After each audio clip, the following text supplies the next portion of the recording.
I'm co-host James Ash. And I'm co-host Phil Scaife. Welcome to the Business Lockdown.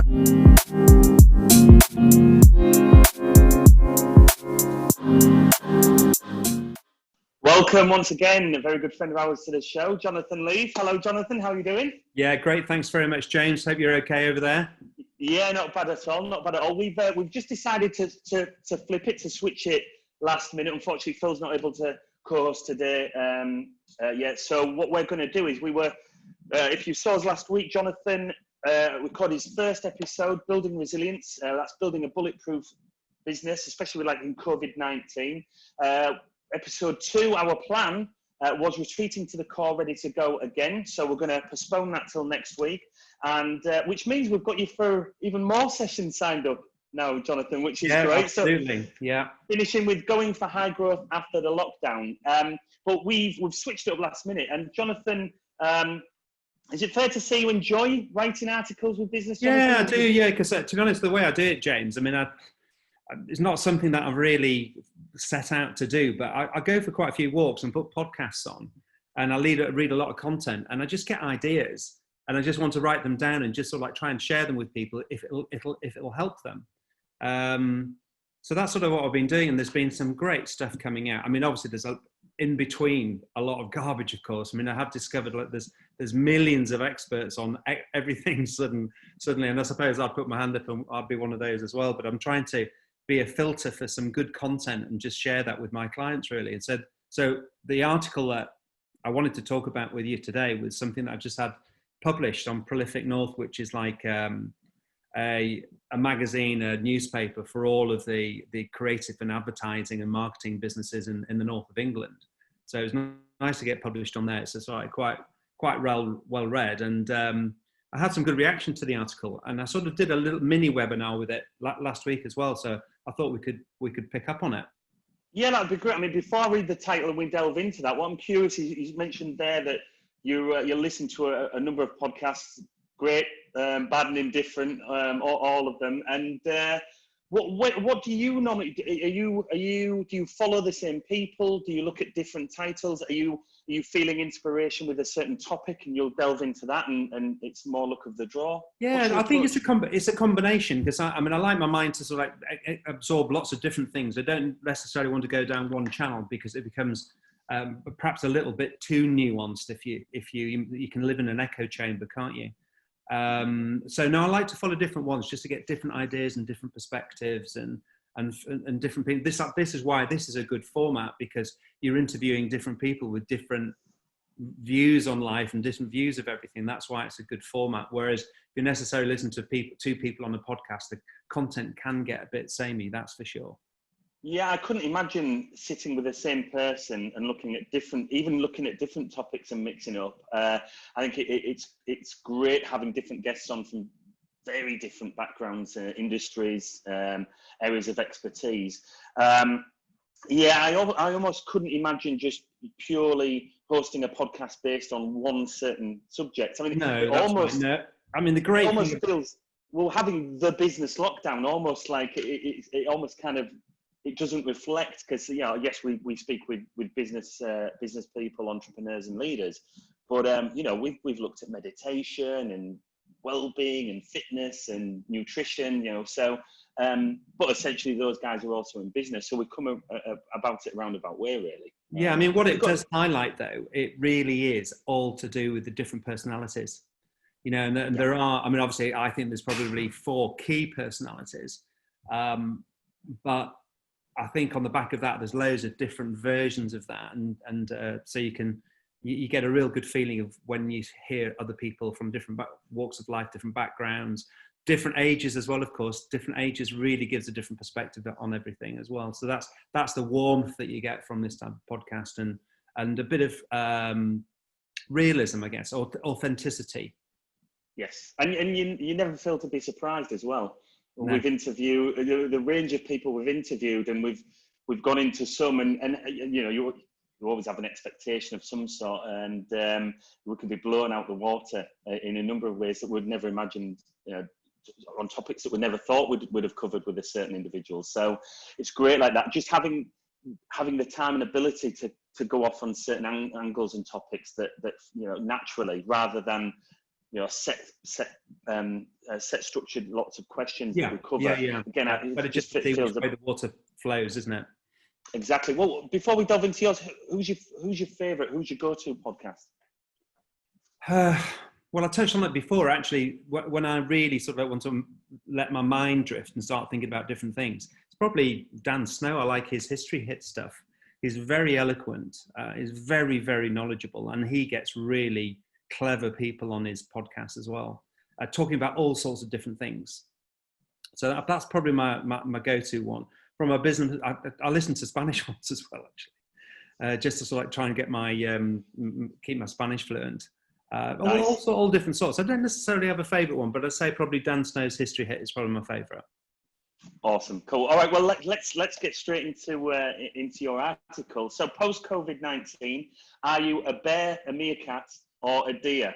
Yeah, now I have to confess, this isn't my original idea, because I saw it on LinkedIn, posted by a company called R Capital, and they were making the point that how you come out of this very, very much depends on your personality type.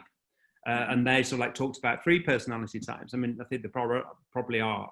There's definitely another, but I think I like the analogy of this, because you can imagine a picture of a bear waking up slowly, taking the first steps, not going to rush into anything, just making sure that everything is just right before they start to wander out of the cave, after they've been asleep for a long time.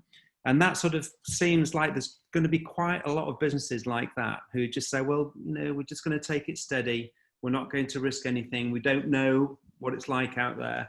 And then, of course, then there's the meerkat. And the meerkat, again, is a type of animal that is very agile and leaps up, has a look around, and then retreats again if they don't like the look of what's going on there. Very excitable type of creature. And they're the ones that will jump on something and run out and then get going. But if anything feels wrong, they'll run back again as well. So, but then finally, and I think a lot of people on watching this, because I think this sort of podcast lends it to that type of person, your deer, which is just ready to sprint at everything. And, I've been talking to my clients about this over the last few weeks, and they're definitely all deers. Some of them are old deers, but they're all deers. They're all ready. Come on, let's go. Come on! I'm almost having to nail them down. They're that excited to get back out there, but then of course that premise, that analogy is great, but then you've got to take other things into consideration as well, and it all depends. Obviously, I'm familiar with the agency world, but again, this is probably not dissimilar to most businesses. Actually, is what are your clients like? Because that is actually going to, most agencies sort of like succeed on the back or alongside successful clients. So it's important that actually, if you are going to be a bear, a meerkat, or a deer, then it's really important that you have a look at your clients and say, well, are they ready? What are they? Because you could categorize some of your clients and say, well, no, they're, hospitality industry, they're a bear, they're still asleep. Travel industry, they're a bear. Aviation, they're still a bear, they're still asleep. The meerkat ones, well, there might be, restaurants, for example, some of them are thinking, well, we might be able to reopen again. And some are reopening, but they're sort of like doing a takeaway service, which they never would have dreamt of before. And they're sort of like a bit more meerkatish. They're taking steps, well, we can carry on. This isn't devastation. But we'll try a bit and then we'll come back. We'll try and come back. And then there's other businesses which will just go into full throttle and let's just go for it. Digital first businesses like Zoom. What is it? They went from 20 million subscribers to 300 million. Is that the increase? I didn't actually know the numbers. I kept an eye on. I was spotting the increase of the share prices on a daily basis. Interesting. I've got an interesting little story about the Zoom share price. Of course, people absolutely piled into Zoom. So, God, this is the new thing. Let's get some money on that one because they're just going to go bonkers. And of course, the share price for Zoom Inc. did, but Zoom Inc. ain't Zoom. So all of this other company that calls them also had the same name, got the benefit of all of these people buying their shares. It's worth. I'm paraphrasing the names exactly, but of course the markets authorities saw what was happening and they stopped trading on the shares of this other company. But just shows you, doesn't it? We're all a bit bonkers when it comes down to it. But there are Jonathan, sorry. I'm just curious on so you've got the meerkat which is in the middle. It'll run towards, but it'll also retreat. Yeah. Once it's kind of sussed out the opportunity or the environment in front of it. What would you suggest is easier for a mentoring, coaching, consultant point of view? Is it easier to pull back the deers, or is it easier to pull up and push forward the bears? Well, as a coach, it's really easy to work with a bear, as you can imagine. Really? Oh, really easy to work with a bear. Not that I like working with it, but it's really easy because you can just basically say, okay, well, let's just retreat to the core. Let's have a look what we're good at. Let's go quite defensive on everything. Let's just work.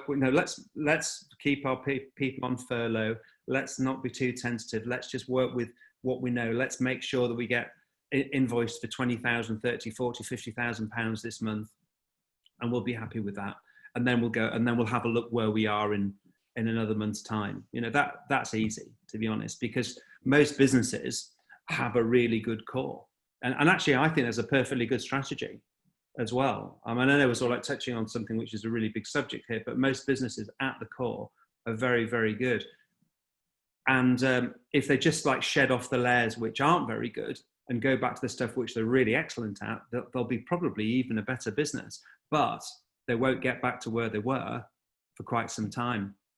Right. And that's a danger, because that also will let a lot of challenger businesses, and this is another point, a lot of challenger businesses who will start up, because there will be a lot of startup businesses on the back of this.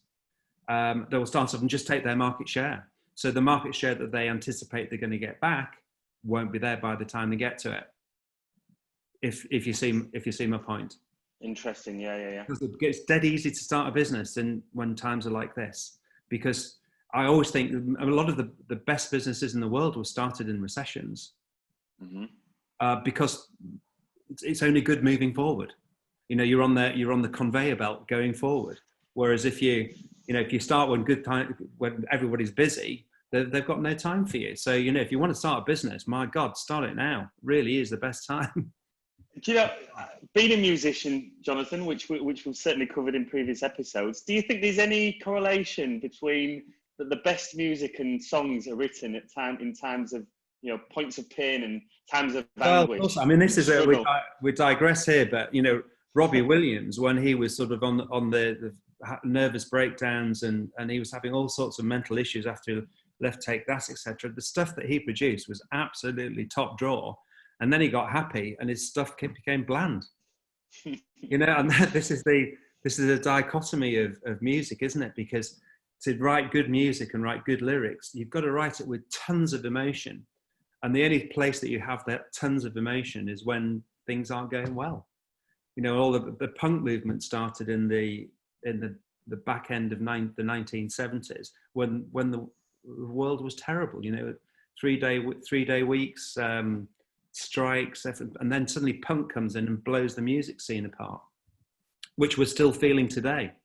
Yes, indeed. Yeah, indeed. Punk only lasted for sort of like 2 or 3 years, well, probably 2 years really, but yeah, it's still really highly influencing everybody now, isn't it? So yeah, indeed. You must have dealt with people that have got too comfortable. And it's and they need, you need to shake things up for them. They need something fresh. Have you come across many people like that? Yeah. Yes, of course. Of course, I have many people like that. I think they're comfortable because they have managed to stop feeling fear in a way. Because once you get comfortable and you don't fear the business failing, or you don't think your clients are going to wander, and your fear factor has gone from sort of like 10 down to like a 1, you might just get a little bit comfortable. You get a bit used to all of the high salaries that you're getting out, or dividends you're getting out, the repeat business and all that sort of thing. You just get a little bit too complacent. And of course, when something like this smacks you in the face, then you are in absolute panic mode, because they're the ones that actually are best at actually becoming a bear. You get back to what you're really, really good at, because quite often those people who've got comfortable, probably if you actually peel the layers back of their business, they'll have 1/3 of their business which is really unprofitable but just adds money. There's a bit which is sort of like okay, and then there's one bit which is really, really good, but they just push everything into the same pot and just rely on it. They become very complacent because of it. Yeah, for sure. Interesting. Well, that kind of takes it on with the article, the attitude to risk. And being in business and entrepreneurship is risky, but you can minimize the risks by being smart. Making sure you can flex your muscles is important. Quickly rising to challenges and seizing opportunities as they arise. Also seeking out those opportunities that no one else has seen. So, yeah, I think you've alluded to the fact that everybody's you've dealt with has been a deer. So would that suggest that everybody's attitude to risk has been pretty?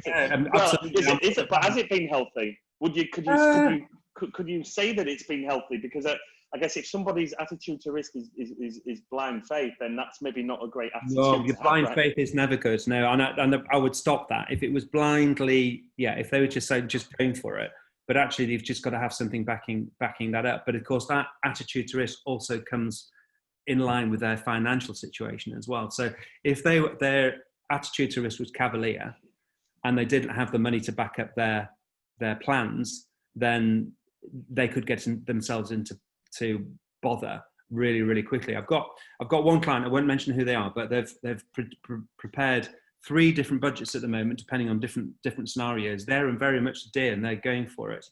But they are in a situation where if they don't reach plan A by a certain time, they move to plan B. And if they don't reach plan B by a certain time, they move to plan C.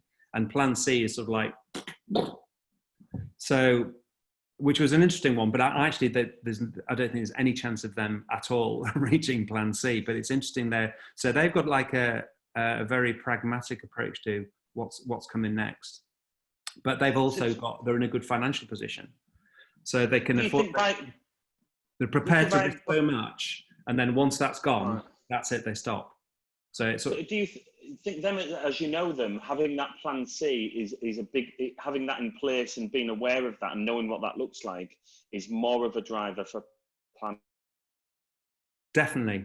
Sorry, you've just frozen there. Will Smith, what was Will Smith's was very famous quote as having a plan B only distracts you from plan A. I remember when I heard that, I was just like, oh, that's amazing. But in equal measure, being aware of what that fallback one is, that fallback plan B is, and then a C. It depends on who you are, I guess, right? It is. Well, this gets onto your personality. I mean, they're not gambling. They're not definitely not gamblers. But I'll give this as a good analogy for gambling. If you go to for example, the race course for a day out, and you say, right, my plan A is I'm going to gamble on every race, and it's going to be £10. But you win a couple of races, so you say, well, I've swiftly moved to plan B, and I'm going to bet £20 on every race. But if it hits the limit where I'm now back onto plan A, that's where I'm going back to. So you always say, well, I'm going to spend £100 today, and that's it. If I lose £100, that's my part of my enjoyment, and anything better than that. And that is your final plan C, if you see what I mean. So it's a reasonable analogy. Yeah. So effectively, just out of it, I mean, I won't give exact figures, but they've got, say, $250,000 in the bank. And as it stands at the moment, that will last them, if nothing happens positive, that will last them a year. So they've said, well, we don't want to risk £500,000. So in 12 months' time, if nothing's changed, then we are going to go to plan B, which is a very, very much reduced offering. See what it looks like for 3 months. And if they still haven't got the plan, then they're out. They're not going to risk all of this money that they've accumulated. So they are prepared to, if you like, liquidate the company in a safe way just to protect that shareholder funds. But they won't. They'll never get to that stage. But it's interesting that they plan that. I didn't encourage it, but they already had that plan there. And it was a really interesting way of looking at it. Yeah, because then even worst case scenario, they know that is protected. They, like you just said, your analogy with the races there. Because I can appreciate that because I've done that myself. Whereas or been on the ferries and across to Europe, and you say, right, I've got 60 quid. I'll start black and red, and if I lose, I'm out. If I win, then I'll put that 60 quid away, and I'm purely playing on bonus money. And then whatever happens, happens. Yeah. And but of course, both a real gambler wouldn't do that. They just, until their shirt was off their back and given to the bookies, they wouldn't stop. So I think blind hope or blind faith is when you'll take your shirt off and say, look, well, that's my last chance. And thinking, well, you don't need to do that, because from their perspective as well, is that they will go back to a state where actually they could start again. So they would probably just take a few breaths, take a few months off, maybe a year off or something like that, and then start again. So which would also be a strategy, not one I think they'll ever get to, just because I think they've got a good plan, and I think half of it's having the plan, isn't it? To be honest. Yeah. But the personalities as well. It's important when you're looking at the bear, the meerkat, and the deer. If you are that sort of personality, is that you just on your front foot, you want to get going. You're just happy to speak to everybody. Then you're more likely to be that deer.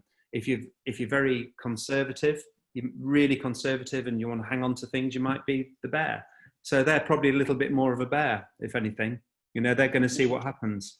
Well, so I'm interested. How do you best operate with those around you? What kind of individuals? What kind of what personalities do you need around you? Or personality skill sets, maybe either or both. Do you need around you to be the best version of you? For best version of me, I prefer extroverted people, because I'm much more comfortable with them. Right. Because it just takes me a little bit longer to work with an introvert, because I've got to be very careful I don't upset them. So I'm sort of on there's a personality. Again, I can't remember the name of the guy. I will find it and send you the link to it. But a guy came. It was actually, there's 4 personalities, and they're all zoo animals. There's the monkey, which is just can't wait to get things done, and hell with it, to hell with the consequences. There's the lion, who will basically just take everything and bark orders at everybody. You can just imagine the lion there roaring at everybody. Then there's the dolphin type of person who really wants to make sure they've got everything right and very, very carefully organized before they move on. And I think those sort of personality types is, you've got, if you sort of go into a room and start to look at them and put an animal type against each type of person, then it probably helps you with your communication. But I will find the link to it, because I won't try and explain it, because he explains it much better than I do. But it's very interesting. And I think from an extrovert point of view, and I tend to have a bit of a monkey brain, as I think probably you do, to be fair, James. Yes, I think is that we can. I think we know that. Upset, yeah. We know we can upset the people who just want everything to be nicely planned out and things like that, because we're still thinking of ideas and trying to put them down. I mean, you're probably an extreme example, and that, yes. I say that with the greatest respect, because it's a good place to be. Yes. But sometimes you just need someone just to stop you and say, right, get going again. So that's my tendency. I prefer to work with extroverted people. I like to really work with open-minded people as well. And it's the open-minded people that will come out of this. And to be honest, now I can't tell you the difference in 2 weeks, just because now we're through lockdown. All right, we know it's not quite there yet, and we know there's hard yards to walk. But I feel that the governments of the world, whichever way you look at it, have probably managed this issue quite well from an economic perspective. The economies, yes, they're going to be whacked. I mean, if we're talking about 30% drop this second quarter, I suspect it might be more than that. But actually, it seems like a more of a managed approach, and especially with the Chancellor giving us support at every way, business bounce back loans, other larger loans, which for bigger businesses, the furlough schemes and all things like that. I think that, if anything, might help us come out much stronger the other side, or much better than had there not been anything, we just fallen off a cliff like we did in the financial crash in 2007. So I'm much more optimistic than I was 2 weeks ago. Well, you hear of the businesses that started. I went into my business journey in the middle of the financial crisis, and you know, blind faith, bags full of energy, and just that get go attitude and support around. And I remember people around me, business and support network, saying if you survive, if you just survive in this, going new into business, then coming out of it, you'll be in a very good position. And I still remember those. Those words of. Great thing is when you start a business, is your expectations aren't really. You've got no expectation. You might have a plan, but of course the plan, as you will realise once you start working, the plan goes out the window, and you have to adapt to whatever is in front of you. So you have to be very adaptable, but the risk is low. You know, you have, unless you poured everything into some particular type of product, but generally starting a business, the risks are relatively low. It's sort of all after year 2, year 3, that's when it becomes, and that's when most businesses actually go bust. That's the difficult part. The first year isn't difficult at all, to be honest. I mean, you're just growing, everything's good news in a way, or it might be a hard slog, but you get going and you've still got that massive amount of enthusiasm. It's just when you hit start of year 2 and year 3, and you might lose a client or two, or one might not pay you so much, or something big's gone wrong, or you're working 60 hours a week and you start to, or more, and your energy is started to drop and your enthusiasm is starting to drop. That's when it gets really hard. But if, as I said before, if you start a business now, the opportunities are massive. And there's loads of industries out there that just want people to talk to them. You know, we were talking just before we started recording about different opportunities. I mean, it really sort of I've got here clients in education, medical, e-commerce that deliver services online will do really well. I mean, that's stating the obvious, isn't it? And also the hospitality and travel industries, they will be very blooded after this, and a lot of them won't be there, but some will still be there. People will still have a desire to use those sort of facilities, so they might need a bit of TLC, which that they might not have themselves, so they might just need people to help them get to get them to come back. But of course, when it does come back, and say in a year from now there is a vaccine, or we manage the virus into the normal, like we have done with the influenza, then again, I'm not a medical expert at all, but I just think that those sort of things will explode back.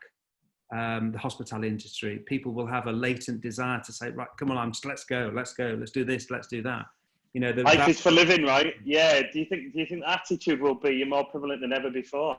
Life is for living. Yeah, I do. But I mean, that'll be slow, but once it gets going, because it's like the upturned bath, isn't it? From a point of view, you get the early adopters, the early majority, the large majority, the laggards, and then the late majority, and then the laggards. So the early majority will be the ones that get on planes and go first, and then people will see that, yeah, I'm going to join them.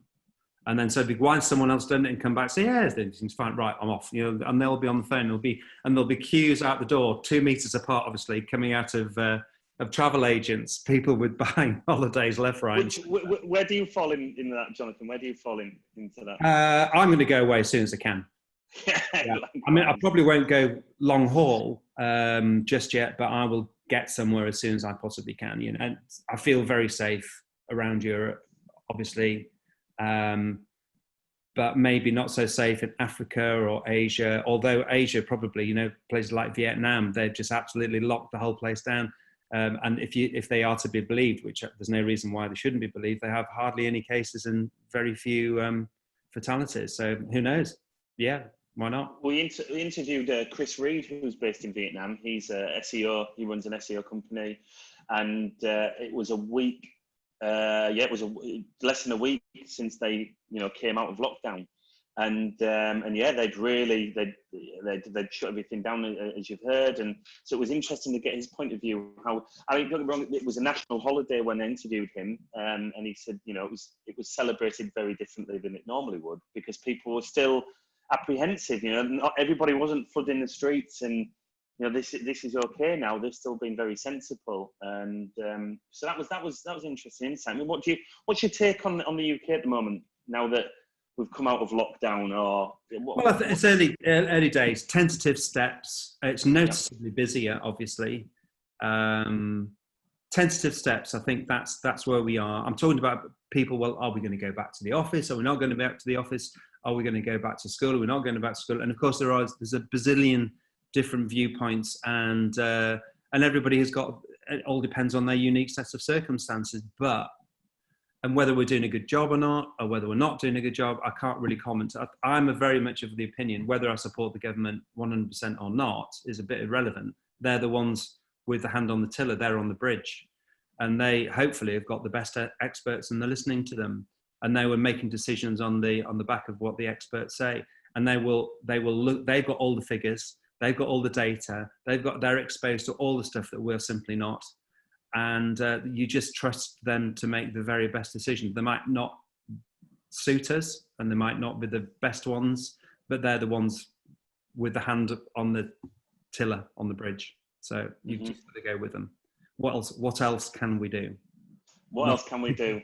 Nothing. Or move abroad, or move overseas. Yeah, exactly. So we'll see. I think we've got to wait. And when I was talking about, I mention Trump every time, but Trump's so unhelpful because he's trying to unravel the reasons why all of this happened now, and I don't think that now's the time for that. I think you've got to see things and get the proper stats, and then get the proper information out of all of the agencies around the world and all the countries around the world, and just get together and say, right, it's a global phenomenon.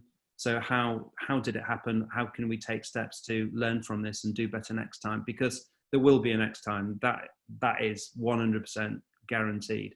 But it won't be coronavirus. It'll be something else, of course. Well, I think we'll all take hydroxychloroquine and we'll all be fine. Well, I can speak for the both of us that we, compared to many millions around the world, we've been very fortunate positions. Essentially, if you've got a roof over your head and food in your cupboards and water, and you're in the top 1-2% in the world anyway, let alone under these times. Yeah.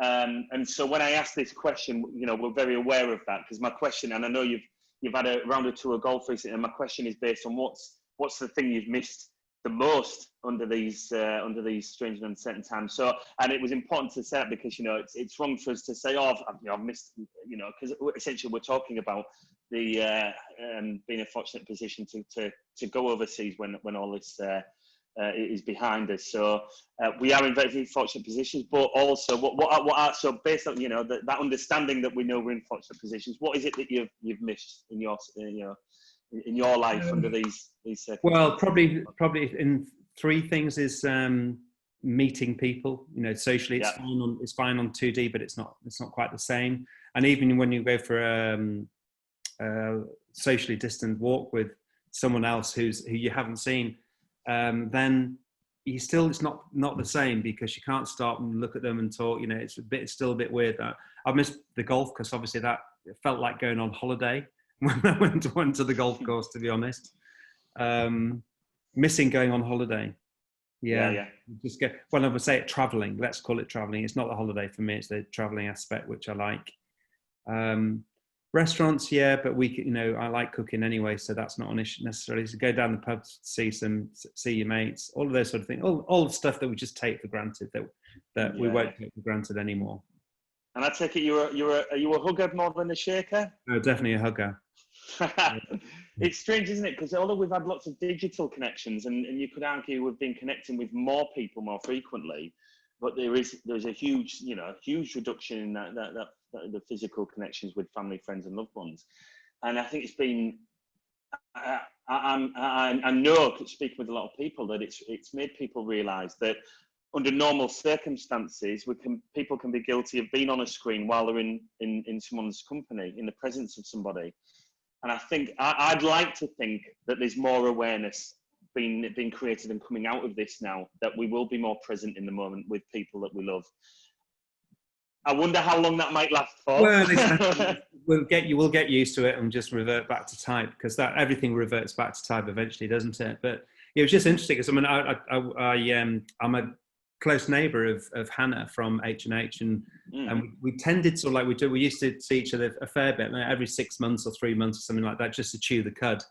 And we've been mates for a long time, and so yesterday was the first time I'd seen her in probably 6 months, just to go for a walk. And you think, and that's probably the third human being that, apart from my girlfriend, that I've seen in the last 8 weeks, physically. Wow. As mates, if you like. I mean, neighbours, say hi to and stuff like that. But it's very, very different. Very, very different.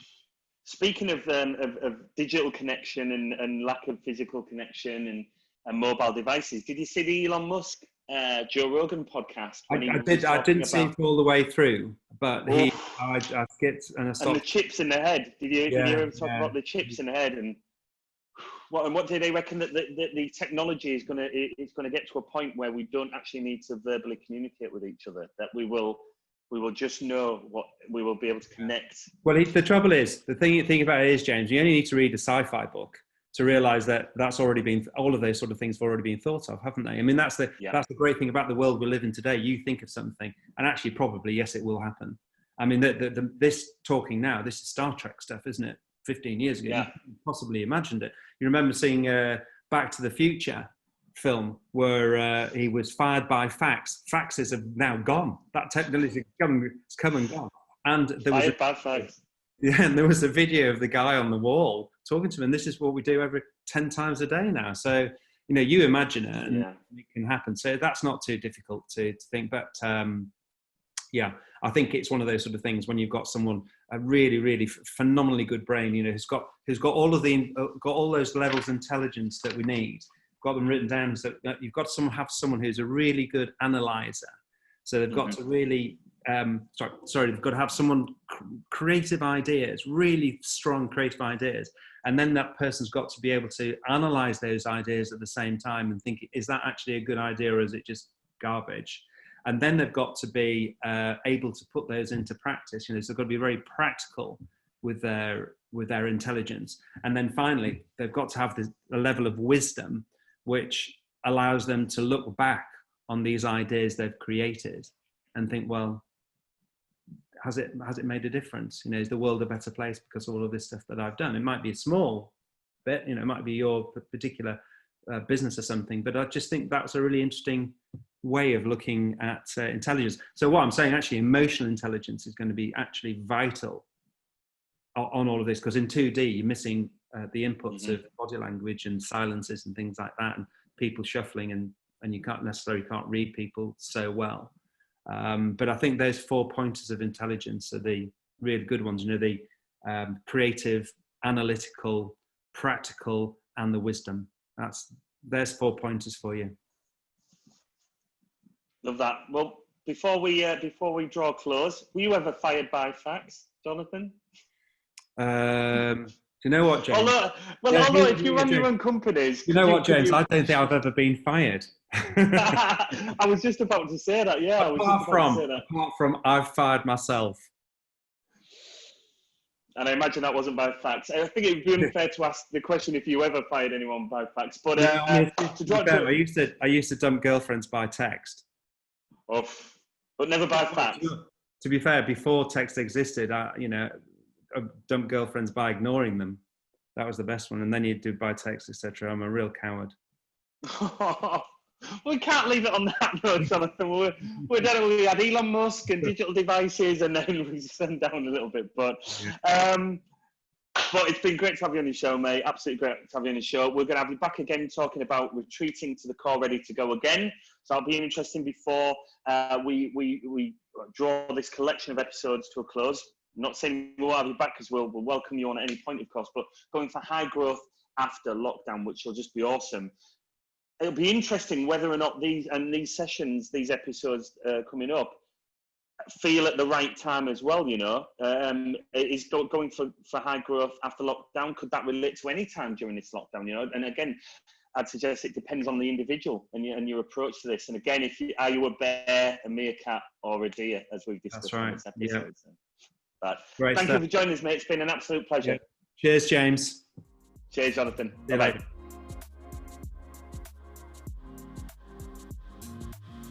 Thank you so much for joining us on the Business Lockdown. Please comment, like, share and subscribe to help build our global community.